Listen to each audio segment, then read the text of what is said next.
Bájamele la, llagas bájamele en tu la, corazón. Esta es diferente, pero eso, también hasta pone arriba. como centro el Cordero con todas las figuras que él tiene hasta la invitación final a la boda del Cordero.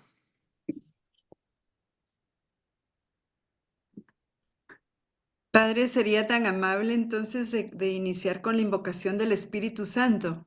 Así, ya vamos a empezar. Empezamos, por favor. ¿Qué dice Conchita? Por Sí, favor, padre. Sí, apaguen padre. sus micrófonos y sus cámaras. Sí, padre, por favor. Bueno, en el nombre del Padre, el Hijo y el Espíritu Santo, amén. Tomamos al Espíritu Santo como persona a la cual podemos dirigirnos de corazón a corazón, siendo Él la tercera persona de la Trinidad.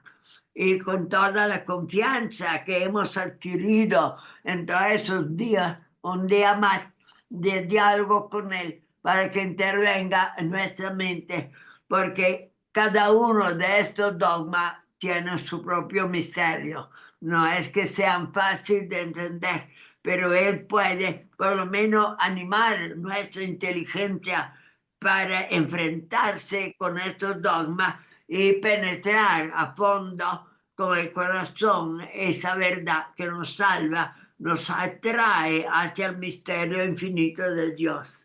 Así que vamos a dedicarle nuestro minuto al Espíritu Santo dialogando con Él para poder recibir de Él ese apoyo, esa fuerza que Él comunica como santificador de las almas, como el pues, advocado nuestro que nos concede la transformación de nuestra vida al mundo del Espíritu.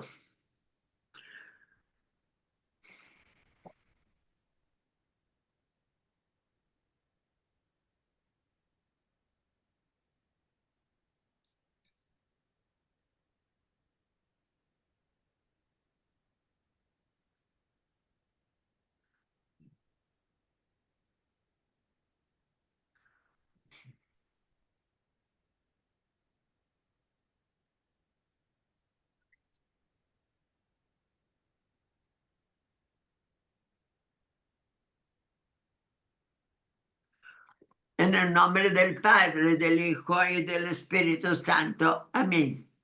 Y buenas tardes a todos y que todos puedan entender este nuevo dogma que nos va a presentar Juan José. Ok, buenas noches a todos. Gusto Bienvenido, Juan José. de verlos aquí otra vez. Disculpen que vine algo tarde, pero tuve un pequeño problema con el CPU. Pero aquí estamos, aquí estamos. Adelante, pues.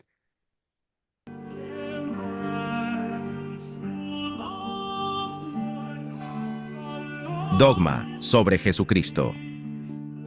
Cada una de las naturalezas en Cristo posee su propia voluntad física y su propia operación física. Grupo San Ignacio, Padre Gallo. Contexto de Jesucristo. La historia está llena de hombres que pretendían venir de Dios, o que eran dioses, o portadores de mensajes de parte de Dios, tales como Buda, Mahoma, Confucio, Cristo, Lao Tse y millares de otros, y cada uno tiene derecho a que se le escuche y considere. Y en esta fase preliminar, Cristo acredita su misión más que los otros. Sócrates no tuvo a nadie que predijera su nacimiento. Buda no tuvo a nadie que preanunciase su venida y su mensaje, o dijera el día en que había de sentarse debajo del árbol. Confucio no tuvo registrado por escrito en ningún sitio el nombre de su madre, ni el lugar donde había de nacer, ni tampoco ninguno de estos nombres fue dado a los hombres siglos antes de que él viniera al mundo, de suerte que, al llegar, la gente conociera que procedía de Dios. Pero en el caso de Cristo fue diferente. Debido a las profecías contenidas en el Antiguo Testamento, su venida no resultó un suceso inesperado. No hubo predicciones acerca de Buda, Confucio, Lao Tse, Mahoma o cualquier otro, pero sí acerca de Cristo. Otros vinieron simplemente y dijeron: «Aquí estoy, creed en mí». Estos, por tanto, eran solamente hombres en medio de hombres, y no lo divino en lo humano. Cristo fue el único que se destacó de esta línea diciendo: «Investigad los escritos del pueblo judío y la historia escrita de los babilonios, persas, griegos y romanos». De momento, podemos considerar los escritos paganos e incluso el Antiguo Testamento solo como documentos históricos, no como libros inspirados. En la versión de los 70 se encuentra claramente profetizado el nacimiento virginal del Mesías. La profecía de Isaías 53 acerca del varón de dolores, el siervo del Señor, que entregará su vida como expiación por las ofensas de su pueblo. Las perspectivas del reino glorioso, perdurable, de la casa de David. ¿En quién, sino en Cristo, han hallado su cumplimiento estas profecías? Ya desde un punto de vista histórico solamente, encontramos en Cristo una singularidad que le coloca aparte de todos los demás fundadores de religiones mundiales. Y una vez tuvo efecto históricamente el cumplimiento de estas profecías en la persona de Cristo, no solo cesaron todas las profecías en Israel, sino que se produjo una discontinuidad de sacrificios. Una vez fue sacrificado el verdadero Cordero Pascual. ¿Cómo sabían los magos de Oriente que un día había de venir? Probablemente por medio de las numerosas profecías que los judíos habían hecho circular por el mundo, así como por la profecía de Daniel a los gentiles, siglos antes del nacimiento del que había de venir.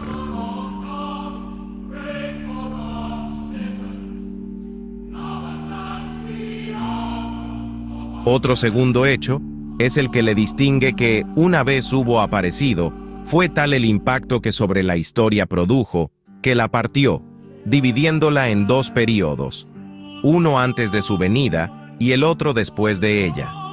Esto no lo hizo Buda ni ninguno de los grandes filósofos indios.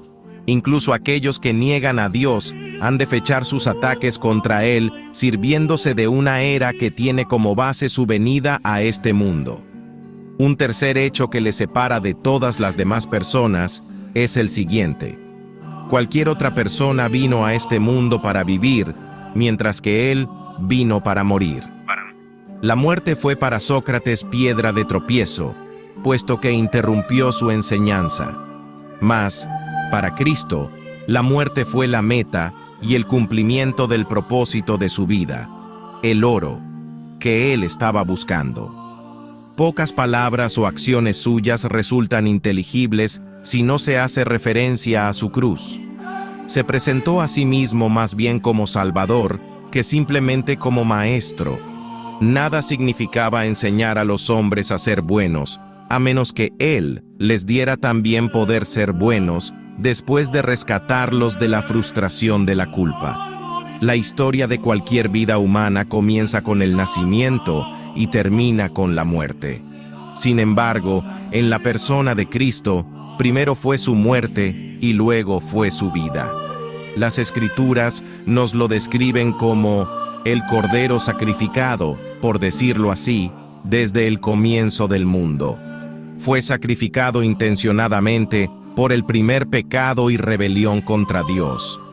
La realidad no fue exactamente que su nacimiento proyectara una sombra sobre su vida y así condujera hasta su muerte, sino más bien fue la cruz primero, y ella es la que arroja una sombra sobre su nacimiento. Su vida fue la única en este mundo que se vivió al revés, hacia atrás. Todas estas personas se hallaban en el lado de la expectación por parte de los paganos. Lo que separa a Cristo de todos los hombres es que ante todo fue esperado. Incluso los gentiles sentían anhelo de un libertador o redentor. Este solo hecho ya le distingue de todos los demás jefes religiosos. Pero él no era solamente un hombre. Habría hecho o que le adoráramos o que le despreciáramos como a un simple hombre, o que le adoráramos como verdadero Dios y hombre. Esta es la alternativa que presenta. O sea que se esperaba a Jesucristo, que viniera, en qué forma, no se sabía, pero Él vino en forma humana y divina. Quiere decir que en su naturaleza, Él manejó ambas sin ningún problema. Con esto que se deja claro que Jesucristo es la única persona preanunciada.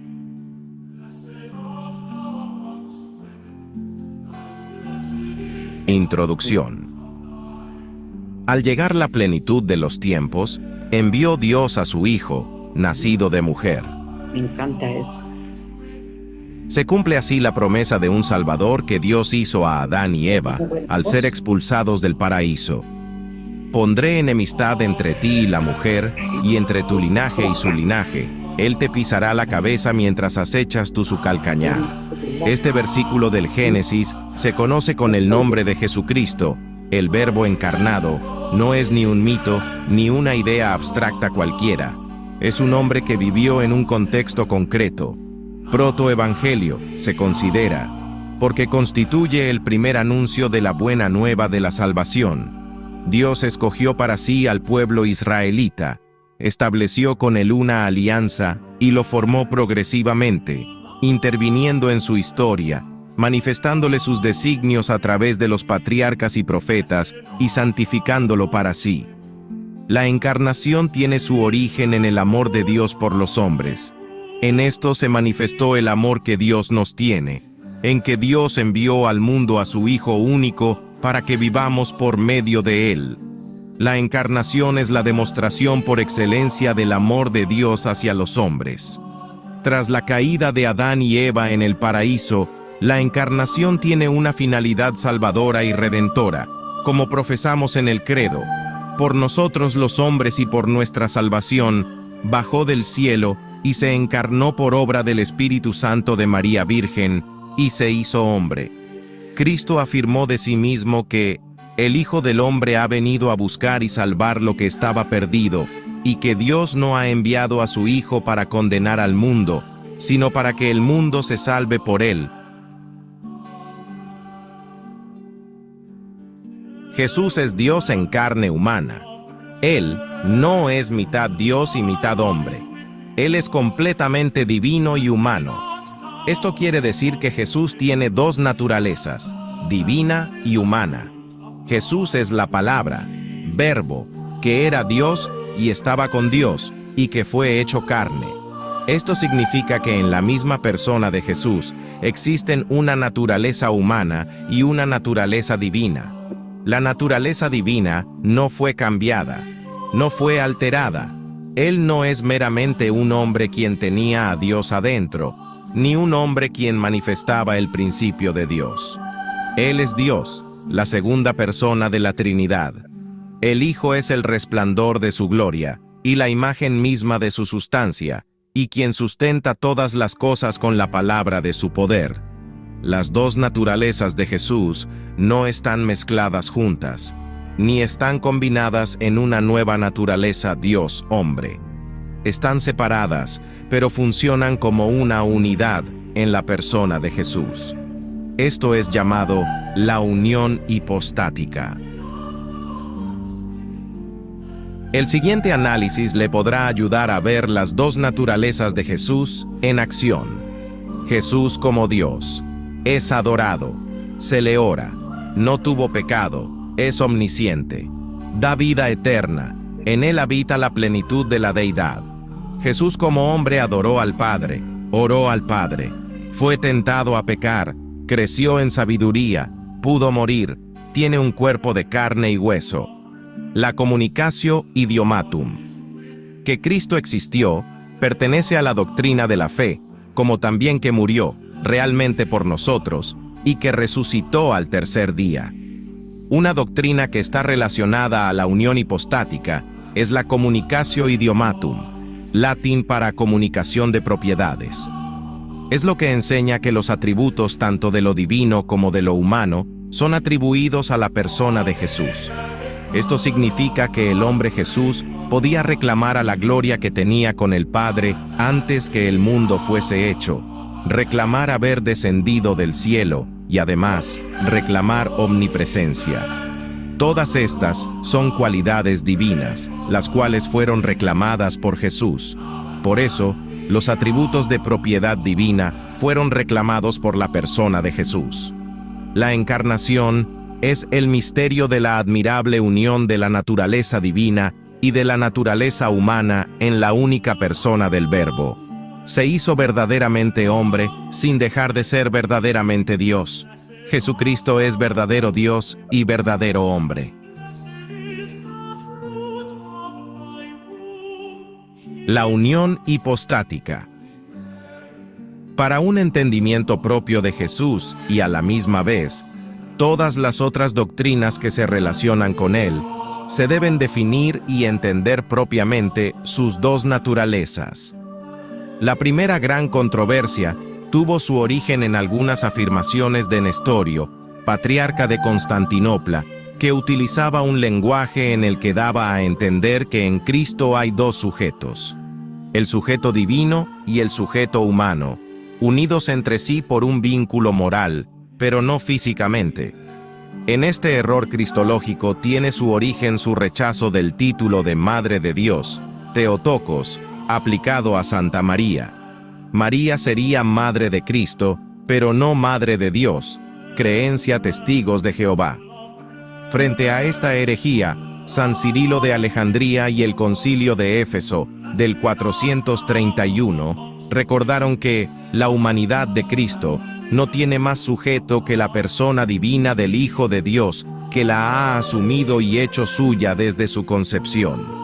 Por eso el Concilio de Éfeso proclamó en el año 431 que María llegó a ser con toda verdad Madre de Dios, mediante la concepción humana del Hijo de Dios en su seno. Por esto es que él podía crecer en conocimiento y estatura, y al mismo tiempo conocía todas las cosas. Él es la palabra divina que se hizo carne. Contexto de la Virgen María y la Encarnación. La Virgen María fue predestinada para ser Madre de Dios desde toda la eternidad, juntamente con la encarnación del Verbo. En el misterio de Cristo, María está presente ya antes de la creación del mundo, como aquella que el Padre ha elegido como madre de su Hijo en la encarnación, y junto con el Padre la ha elegido el Hijo, confiándola eternamente al Espíritu de Santidad. La elección divina respeta la libertad de Santa María, pues el Padre de las Misericordias quiso que el consentimiento de la que estaba predestinada a ser la madre precediera a la encarnación, para que, así como una mujer contribuyó a la muerte, así también otra mujer contribuyera a la vida. Por eso, desde muy antiguo, los padres de la Iglesia han visto en la Virgen María la nueva Eva. Para ser la madre del Salvador, María fue dotada por Dios con dones a la medida de una misión tan importante. El arcángel San Gabriel, en el momento de la Anunciación, la saluda como llena de gracia. Antes de que el Verbo se encarnara, María era ya, por su correspondencia a los dones divinos, llena de gracia. La gracia recibida por María la hace grata a Dios y la prepara para ser la madre virginal del Salvador. Totalmente poseída por la gracia de Dios, pudo dar su libre consentimiento al anuncio de su vocación. Así, dando su consentimiento a la palabra de Dios, la Virgen María llegó a ser madre de Jesús y, aceptando de todo corazón la voluntad divina de salvación, sin que ningún pecado se lo impidiera, se entregó a sí misma por entero a la persona y a la obra del Hijo, para servir, en su dependencia y con él, por la gracia de Dios, al misterio de la redención. Los padres orientales suelen llamar a la Madre de Dios la Toda Santa, y la celebran como inmune de toda mancha de pecado y como plasmada por el Espíritu Santo y hecha una nueva criatura. Por la gracia de Dios, la Virgen María ha permanecido pura de todo pecado personal a lo largo de toda su vida. la Iglesia confiesa que María es verdaderamente Madre de Dios. Ciertamente no ha engendrado la divinidad, sino el cuerpo humano del Verbo, al que se unió inmediatamente su alma racional, creada por Dios como todas las demás, dando así origen a la naturaleza humana que en ese mismo instante fue asumida por el Verbo. María fue siempre virgen. Desde antiguo, la Iglesia confiesa en el credo y celebra en su liturgia a María como la siempre virgen. Esta fe de la Iglesia se refleja en la antiquísima fórmula: virgen antes del parto, en el parto y después del parto. Desde el inicio, la Iglesia ha confesado que Jesús fue concebido en el seno de la Virgen María únicamente por el poder del Espíritu Santo, afirmando también el aspecto corporal de este suceso.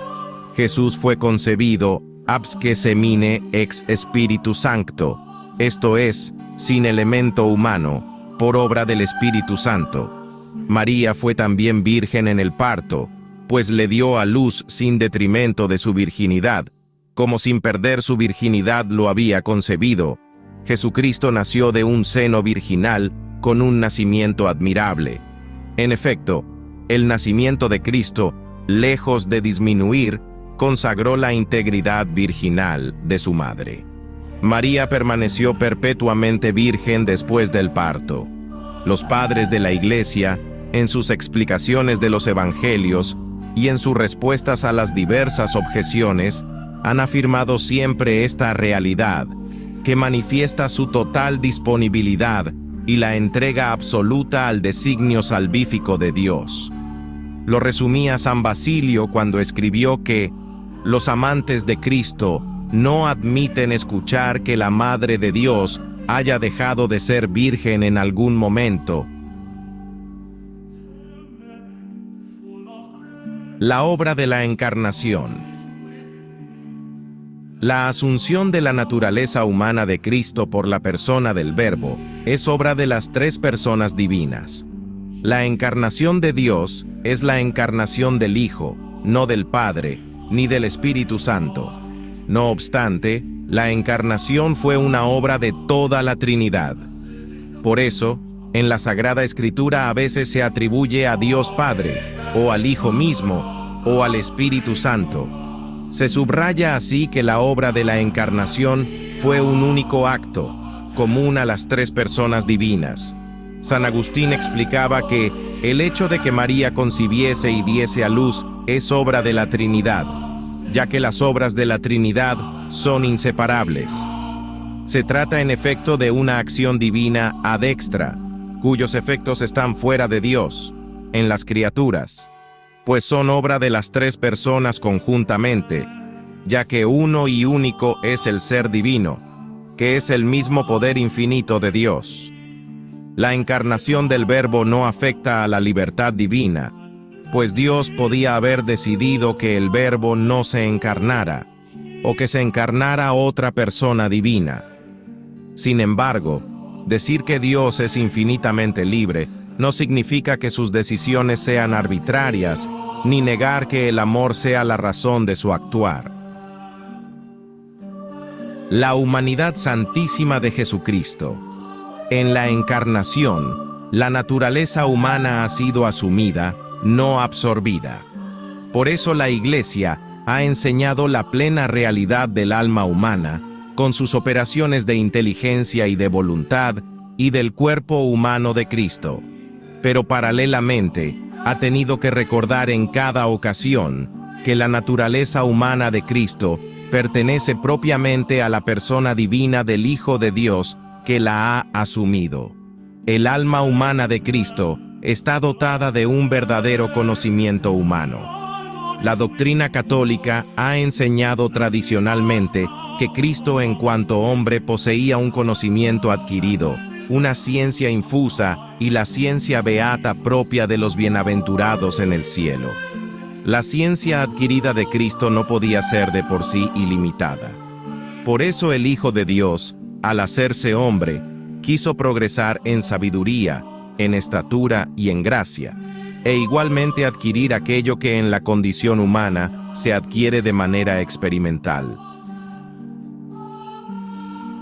Cristo, en quien reposa la plenitud del Espíritu Santo con sus dones, poseyó también la ciencia infusa, es decir, aquel conocimiento que no se adquiere directamente por el trabajo de la razón, sino que es infundido directamente por Dios en la inteligencia humana.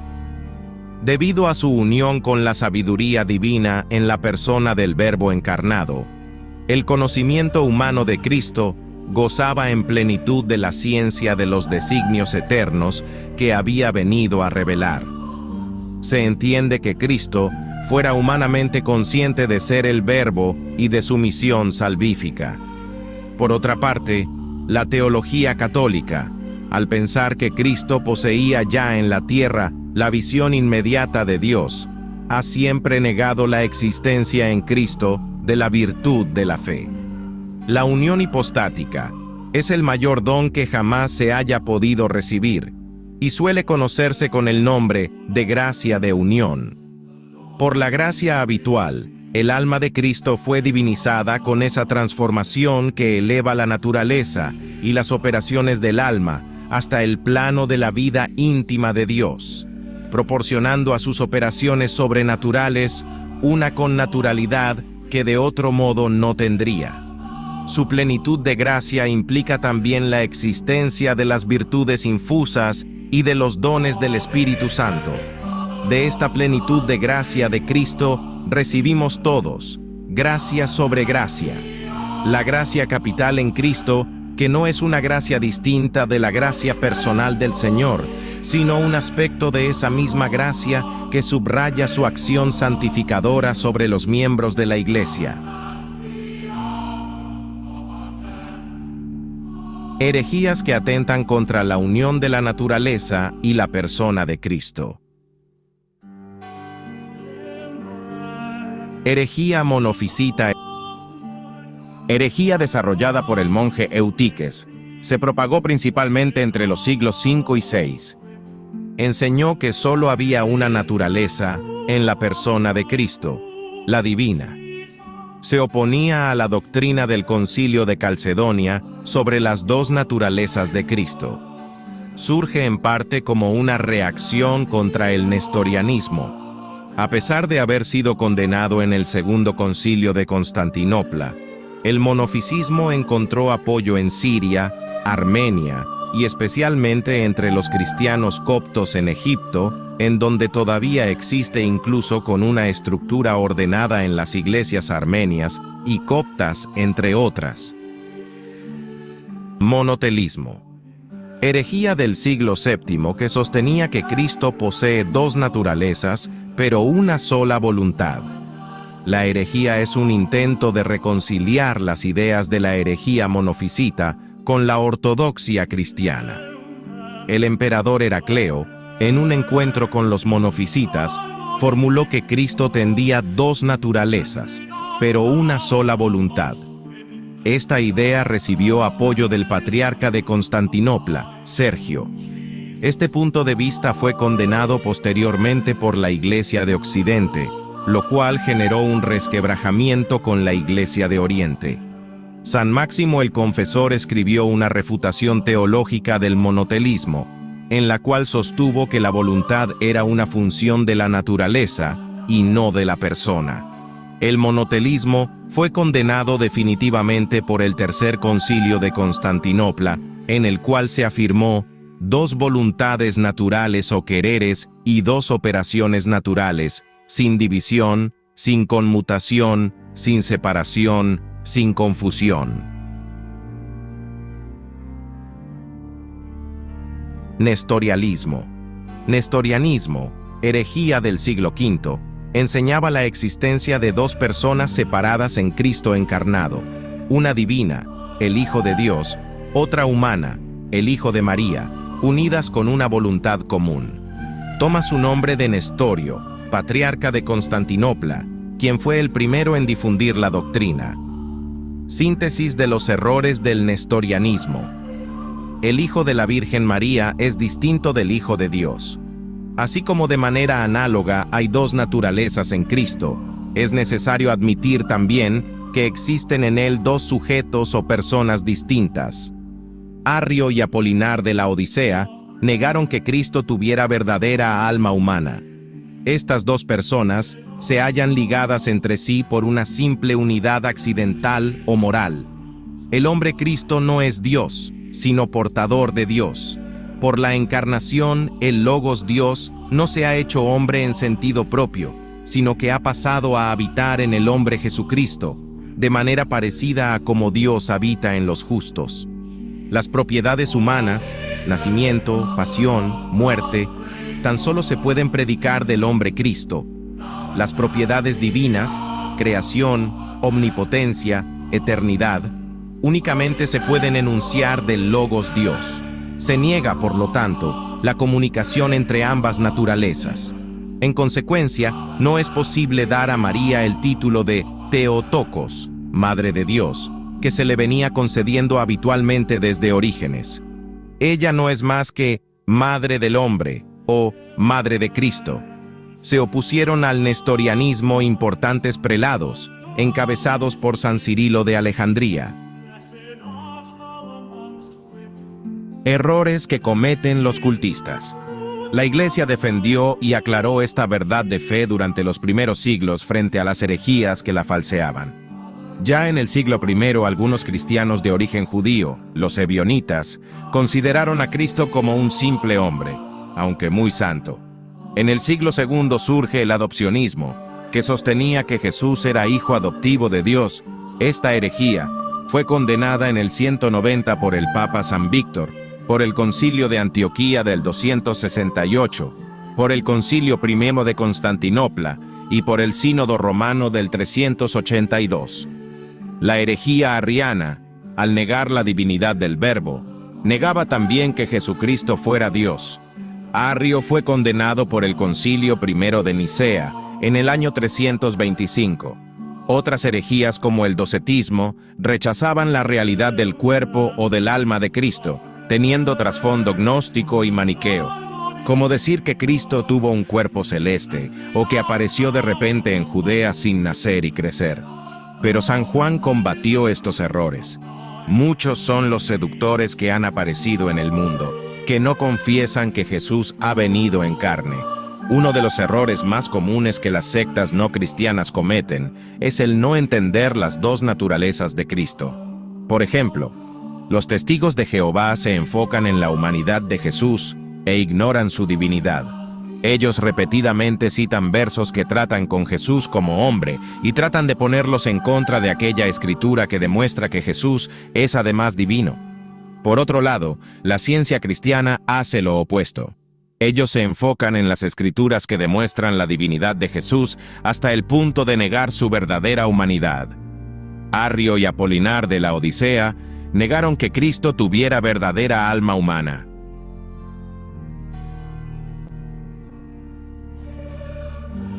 Conclusión. Cuando Jesucristo fue engendrado por la Virgen María, suceso que fue anunciado por Isaías en 7:14, nació Jesucristo, con dos naturalezas y sus esencias. Así, las dos naturalezas tenían independencia y se manejaban según su voluntad, prevaleciendo la divina, que era parte de la Trinidad, y sus tres esencias que conforman a Dios, siendo el Padre, el Hijo y el Espíritu Santo. Analizar esta unión de las naturalezas es imposible para la mente humana, ya que es un misterio divino el cual solo es comprendido por la Trinidad misma. Entrar a discernir sobre este tema de las dos naturalezas de Cristo, en la cual posee su propia voluntad física y su propia operación física, es imposible explicarlo, por lo cual es necesario recurrir a la fe para creer en él sin replicar, ya que es un misterio de Dios y dogma de la Iglesia Católica. Pero fue una gran aventura hacer la investigación, en la cual se aprenden datos maravillosos. Jesucristo vino para salvar a la humanidad completa y dejarnos las herramientas debidas para continuar en la vida eterna. Esta sería su doctrina, su iglesia y su magisterio. Murió en la cruz, con cuerpo y sangre, pero también dejó la Eucaristía, la cual es el cuerpo y sangre de Jesucristo, pero de forma viva para estar cerca del que lo recibe. En la misa, y es cuando Él viene de lo eterno para acercarse a nosotros. En nuestro presente, lo tocamos, como sus discípulos lo hicieron, hace 2000 años, y es aquí donde nosotros adoramos a Dios en su plenitud. Por eso la gracia y la plenitud de Dios solo puede darse en la Iglesia Católica, y es la que recibimos cada vez que asistimos a la misa. Mateo 7:15-29. Tengan cuidado con los falsos profetas, pues ellos están disfrazados de mansas ovejas, pero por dentro son lobos feroces. Ustedes los reconocerán por la clase de fruto que den. El bien no viene de la gente mala, así como las uvas no se recogen de los espinos, ni los higos se recogen de los cardos. En la actualidad, es evidente la cantidad de desinformación que circula en torno a la cultura, las normas sociales y la educación que se imparte en nuestras instituciones. También es notable la confusión en torno a las normas morales que han guiado a la humanidad durante tanto tiempo, especialmente aquellas que defienden la vida y la salud. Menciono esto porque los cambios que estamos experimentando en el presente requieren que estemos preparados, y la mejor manera de enfrentar estos desafíos es mantenernos firmes en nuestra doctrina de la Iglesia Católica, Apostólica y Romana. El tiempo está cerca. Crean en el Evangelio. Amén.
Bueno, ahí estamos.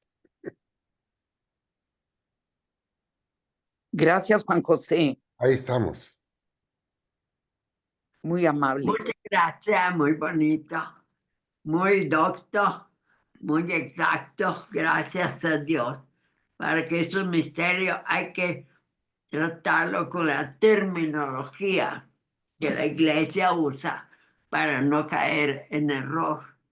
Pero gracias a la historia se han purificado todas las energías, todas las herejías, todas las desviaciones posibles de negar la humanidad o negar la divinidad o negar la presencia de las dos y las voluntades completas, divina y humana, pero dentro de una única persona que es la persona del Verbo. No hay dos sujetos en Cristo, sino uno, su divinidad como segunda persona. Pero esa divinidad incluye lo humano absorbido en ella, pero sin quitarle a lo humano la libertad. Y cuando Cristo declara, yo siempre cumplo con la voluntad de mi Padre, Él se refiere como hijo y el Padre es Dios, pero la voluntad que maneja es la voluntad humana que adhiere a la voluntad divina. Entonces estamos seguros que hay una unidad en Cristo, una sola persona que tiene esas dimensiones, tanto lo humano terreno con su voluntad y su naturaleza humana, y lo divino con su naturaleza divina y la voluntad divina, que él la maneja libremente, uniendo las dos en un solo cumplimiento de la voluntad del Padre. O sea que lo humano adhiere siempre a lo divino lo domina en él en cuanto es divino, es de Dios, pero asume esta voluntad humana sin dejar que se desvíe, que sea, digamos, perdida en esta situación material en que él vive. Entonces, él nunca profesa yo, ¿quién me puede acusar a mí de pecado? ¿Por qué? Porque lo humano de él siempre adhiere a lo divino. No puede haber pecado. Él es tan santo como hijo del Padre y segunda persona, y como hijo de María, Jesucristo, hombre en la tierra entre nosotros, pero unido a esa divinidad. Pues gracias porque todo lo que nos ha proporcionado es un conocimiento muy sublime, muy profundo, sobre todo evitando las desviaciones. Toda la jerarquía que usted citó es para hacer más fácil ver la verdad, excluyendo lo herético. O sea, la falla de los que han negado algunos de esos aspectos. Les parecía imposible aficar los Dios. Sin embargo, la Iglesia, desde el primer concilio en adelante, siempre está contenido, sobre todo Calcedonia, que está directamente enfocada a la doble naturaleza. Entonces, frente al mundo ya está definido. La Iglesia nunca se contradice. Entonces, solo hace más que agregar algunos aspectos nuevos cada concilio para evitar que las desviaciones tengan culpa de desviar, de limitar la fe. La fe tiene que ser completa en lo que Dios da. Cristo es completo como hombre y como Dios y muere por nosotros. Otro aspecto de él, el sacrificio, es también humano y divino al mismo tiempo, porque es la voluntad del Padre que le ha destinado, pero la voluntad humana que no solo la acepta, sino que la profesa y cumple hasta el final cuando dice todo se ha cumplido. Eso de ser cumplido se pone que la voluntad humana siempre ha sido coherente con la voluntad divina.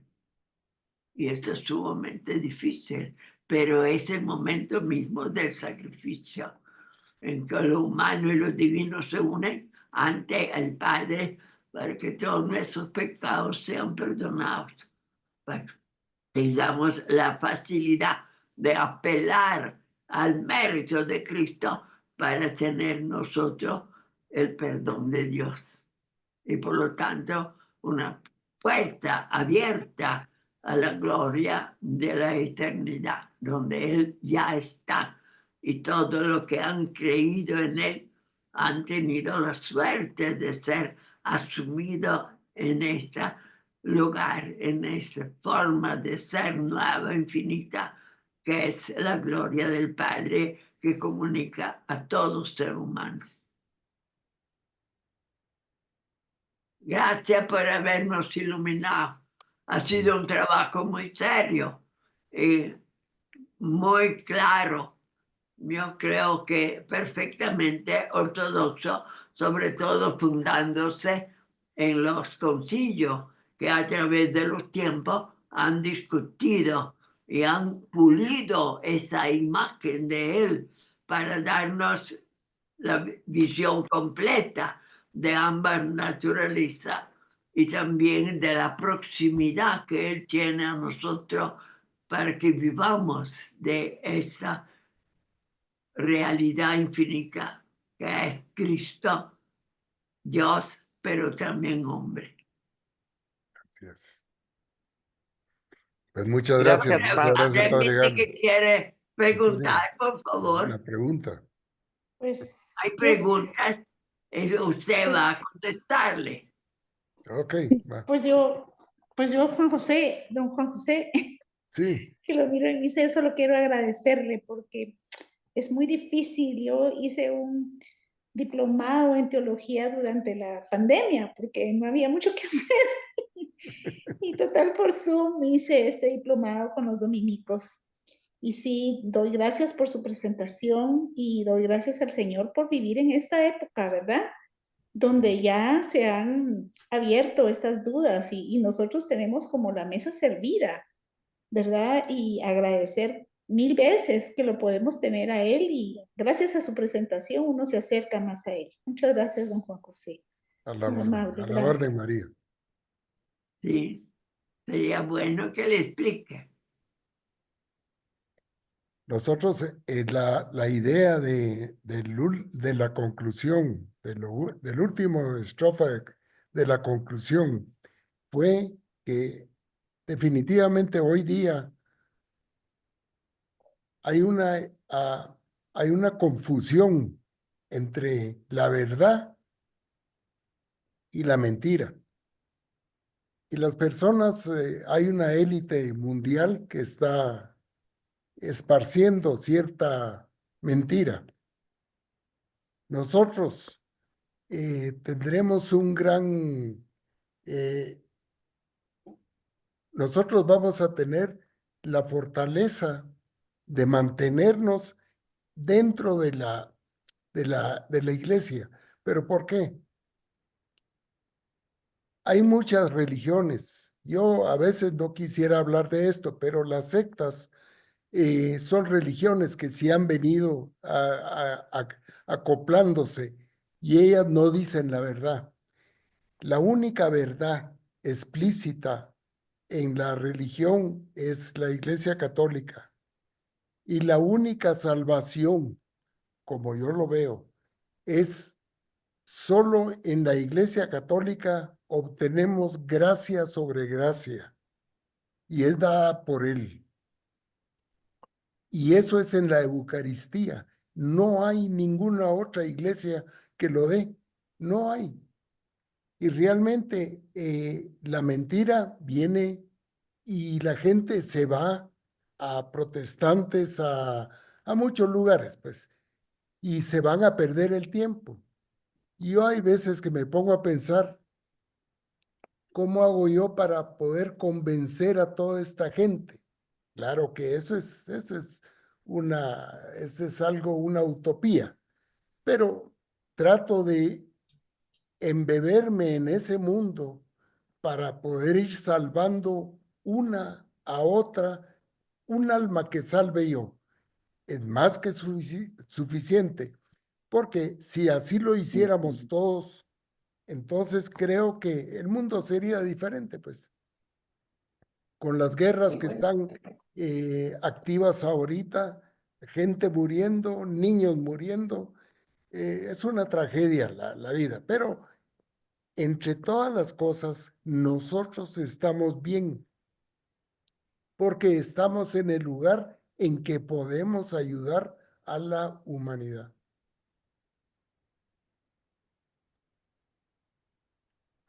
Quizá hay Con eso- alguien más que tienes que expresar su sentimiento ante ese gran misterio.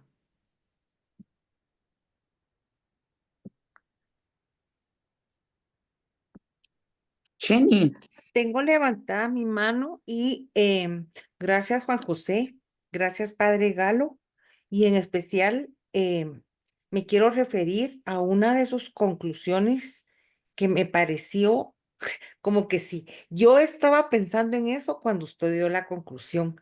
Gracias a los dogmas de la Iglesia Católica que nos hacen sin entender el misterio hacer que nosotros por fe creamos en la divinidad y hombre de nuestro Señor Jesucristo, en la Santísima Trinidad, en la virginidad de Nuestra Señora, la Virgen María, Madre de Dios, como fue dicho siempre.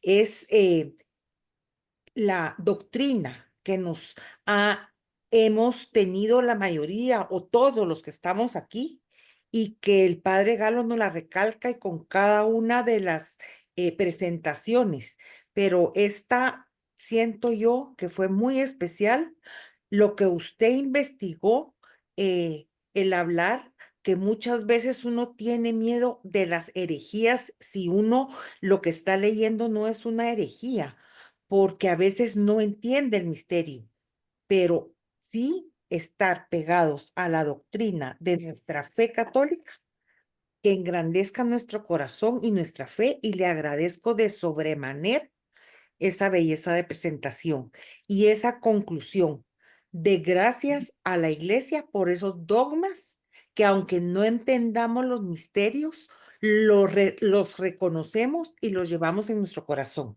Gracias. A la orden, Jenny. Y solo para adjuntar algo a lo que Jenny. me dijo. Nosotros hace 2000 años, los apóstoles le tocaban la mano, le tocaban el hombro a Dios, pues, que era Cristo, Jesús, pues. Pero nosotros ahora tenemos la oportunidad a través de la Eucaristía de lo mismo, pues. Lo tocamos con nuestra lengua y lo tenemos dentro de nuestro cuerpo como un ente vivo. Entonces, se repite lo de hace 2000 años. Eso es fabuloso, pues. No lo podemos tener en ningún otro lado, solo en la Iglesia Católica, a través de la Eucaristía.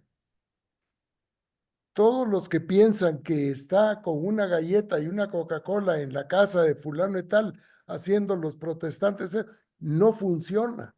No es esa la esencia de la doctrina.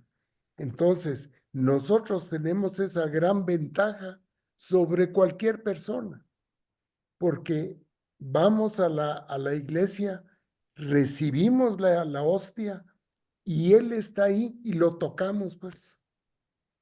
Cosa más maravillosa que esa, a mí, por lo menos. No me puede pasar cada vez que voy a comulgar. A la orden, Jenny. Gracias, Juan José, y gracias, Padre. Cámara. ¿Alguien más? Ahí ya no aparece usted. Sí, yo Sí, también sí. quería felicitar a Juan José. Muchísimas gracias por toda Mire, esa fotografía. presentación y también esto último que comentó sobre compartir esta información con otras personas, que fue precisamente el tema de la misa de ayer. Estuvimos hablando con Padre Galo sobre el ir y compartir los conocimientos que tenemos con otras personas. Es realmente es el evangelizar, porque todos somos llamados a hacerlo. Así es que muchas gracias, Juan José. No sé si alguien tiene alguna Gracias, otra Beatriz. comentario. Que la Eucaristía es el Pues milagro de los apreciado Juan milagros. José, Es el milagro de los perdón. milagros, ¿verdad? Sí. Apreciado Juan José, Sí, sí, Conchita. linda su presentación. Le agradezco que Muchas gracias. siempre está usted ahí dispuesto, dispuesto a apoyar y dispuesto a darnos estas presentaciones tan bien preparadas. Y esto último que nos compartió de la importancia de reconocer a Jesús y tocarlo como lo hacían los apóstoles. Muchas gracias, es punto de mucha reflexión. Así que, Padre Galo, Gracias, ya Conchita. vamos a ir terminando. Si Naturalmente, usted fuera tan no amable, por favor, pretendemos Padre. que en nuestra evangelización tengamos esa plenitud de conocimiento. Lo importante es que no comuniquemos errores, herejías. Ya con la guía que hemos recibido y con el Espíritu Santo, reducirla a los elementos esenciales, para no decir herejías. Pero aunque no sea posible comunicar el conocimiento completo de todo ese contexto, la historia de la iglesia, los concilios que se van siguiendo uno a otro, los herejes que han sido eliminados, todo ese proceso es la vida misma de la iglesia. Casi es imposible que logremos comunicarlo, como hemos escuchado con esa exposición, pero confiando en el Espíritu, por lo menos reducirlo a lo esencial, que lo practicamos en el credo, o simplemente leyendo los evangelios para que a través de ellos no nos alejemos de esta verdad tan compleja y misteriosa, pero adheridos a Cristo vivo entre nosotros. Esa vida que se da en la Eucaristía es una presencia real, es realmente el regreso de Cristo a la tierra a través de la forma del sacramento. No hay otra manera de amarrar a Cristo que vive con el Padre y para decir, y ahora ya lo tengo. Serían imaginaciones o quizá serían visiones, lo que sea.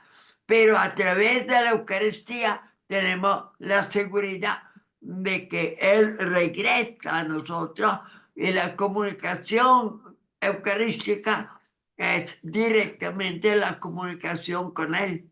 Y entonces podemos abandonarnos a esa plenitud de amor, de entrega de nuestra vida, para que sea coherente con su forma de pensar, con su figura divina, para que la podamos imitar y realizar de alguna manera en nuestra vida.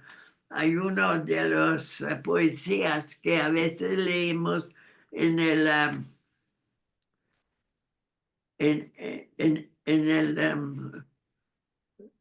pues de la oración de la tarde, del atardecer, el víspera. Entonces hay una poesía en que dice que precisamente a través de él estamos esa vivencia de una realidad que se domina bien a nosotros. Y dice la poesía así, dice, y penetra dentro del ser humano para descubrir en él, en el fondo de él, la imagen tuya, pero oscurecido de alguna manera por nuestra culpa. Bueno, esta es una oración de la iglesia, poesía que rezamos en víspera varias veces. Gracias por todo lo que han contribuido, ya es tiempo. Vamos a darle gracias al Espíritu Santo. Sí, Padre. ¿Sí? ¿Ya hay alguien más? Uy. Ya solo su bendición, Padre, por favor. ¿Ya? Ya. Bueno, entonces pedimos al Espíritu Santo reciba nuestra acción de gracia, porque esta iluminación no es solo conocimiento, es crecimiento en nuestra fe, que nuestra fe sea apoyado a este dogma que vienen a iluminar nuestra mente y le abren el camino al corazón para que lo podamos amar íntimamente, teniéndolo como una realidad nuestra, apoderándose de este misterio divino, de su divinidad, Hijo del Padre y al mismo tiempo hermano nuestro. Y la bendición de Dios Todopoderoso, Padre, Hijo y Espíritu Santo, descienda sobre todos ustedes. Pueden ir en paz. Damos gracias a Dios. Muchas gracias. Gracias, Juan José. Bendiciones. Gracias, que pasen buena noche. Gracias, Padre. Muchas gracias, Gracias, Padre. Gracias, Padre. Que la Buenas velocidad noches.